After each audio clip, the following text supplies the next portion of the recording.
Change my color, drag me along. My bones are dipped in a rug, and they keep on saying. Adam is a character. Also, it was really easy for me to play Adam in a sense because he's like an in-between. He's in an in-between phase between being a teenager and becoming an adult. So he's a young adult. He doesn't really have that many responsibilities yet, but he's supposed to be an adult. And in the film, he's approached by the problem like, oh, his mother is gone, and now he has to take responsibility, and he has to feed himself. He has to do everything. That was very interesting, and I think it's a very modern problem as well today, that which a lot of young adults face with. It was very interesting to learn sign language, and also do the research for it, because I had to. I mean, my mother grew up. Who's the director of the film? She grew up with people with hearing impairments. And she gave me like a certain point of view that I could use to build the character, but I needed the physicality for it. So I went to the Center of the Hearing Impaired in Berlin, Germany, and I did a lot of research, made friends, and they were so willing and approachable and willing to teach me and really wanted me to take part in their life. And so amazing. I mean, it was wonderful to learn. And then you sort of see that it's not a hearing impairment, they just have a different way of communicating. It's a different language in a sense. And it's very enigmatic, because there's so much going on that we don't realize. Like with their faces, they've got so many more ways of portraying feelings with their face than we do. Like we don't really pick it up because we use our voice. So I had to learn how to communicate in a new way, which was a great exercise for any actor. But then sign language, we shot without a script, which was very interesting, but really hard as an actor, because you basically, or especially if you don't know the language completely, you have to learn constantly. And so I have videos of myself still on my laptop when I was practicing sign language, and it was shot really fun. Or like, it was me lying in the bed like this, and I'm just like trying to mimic it. It was really funny. It was good to see those materials. Yes. Short answer, yes, it was interesting. No.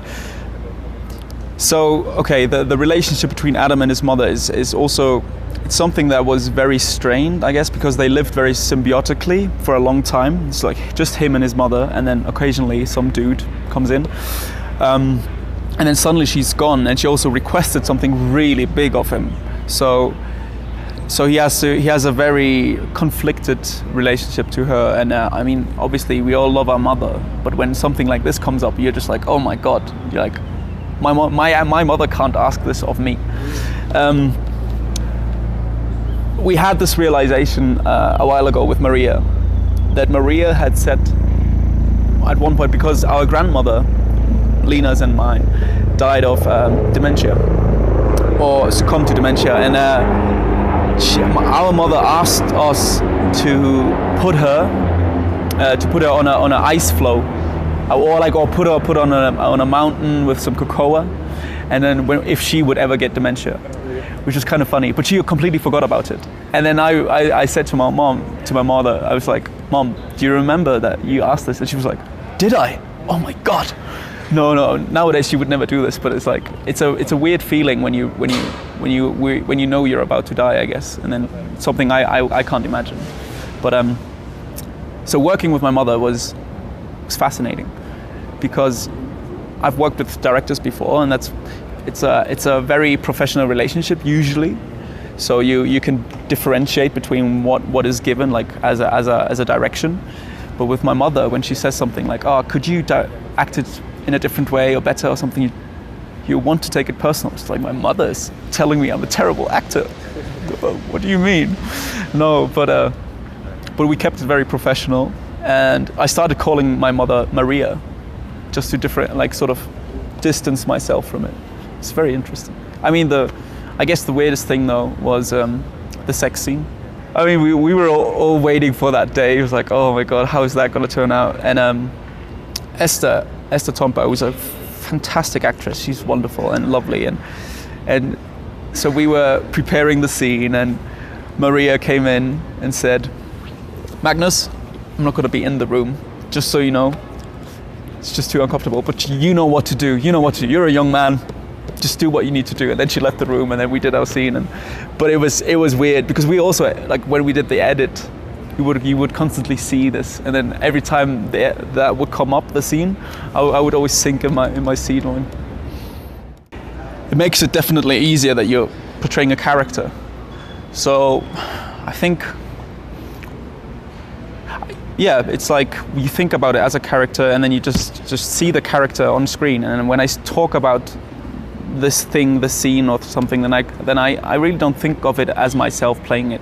I think it as the character is doing it. So that makes it a lot easier. I was being really weird while we shot the film, because I went to practice. I went to parties with earplugs, and then I would just like practice in sort of communicating with how somebody that would do that, who wouldn't be able to speak, and which was really interesting. But I definitely changed because I started reading lips a lot, and people would constantly ask me about, this is just like a physical change. I mean, people would always think they have something in their teeth, and then I was just like, no, sorry, I've just, it's stuck from filming.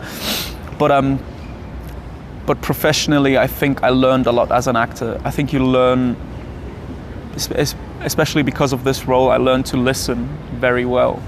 And you read body language quite a lot. And you definitely read the feelings in people's faces more in detail, which is fascinating. My relationship with my mother just really went through an evolution, because we work together more now, and we have 2 projects that we're going to work, and we realize that we work really well.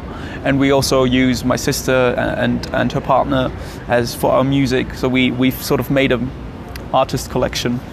collective, which is, yeah, it's lovely. It's amazing. I'm living the dream. I get to work with my family. It's fantastic. My name is Magnus Mariuson, and I invite you warmly to come see our film at the Photo 39. At the Photo 39, and to see my film, Adam. We're going to be here around. Maybe you'll see us, maybe you'll catch us. We're very open to questions, and it's going to be at the Cineteca Nacional in Mexico City.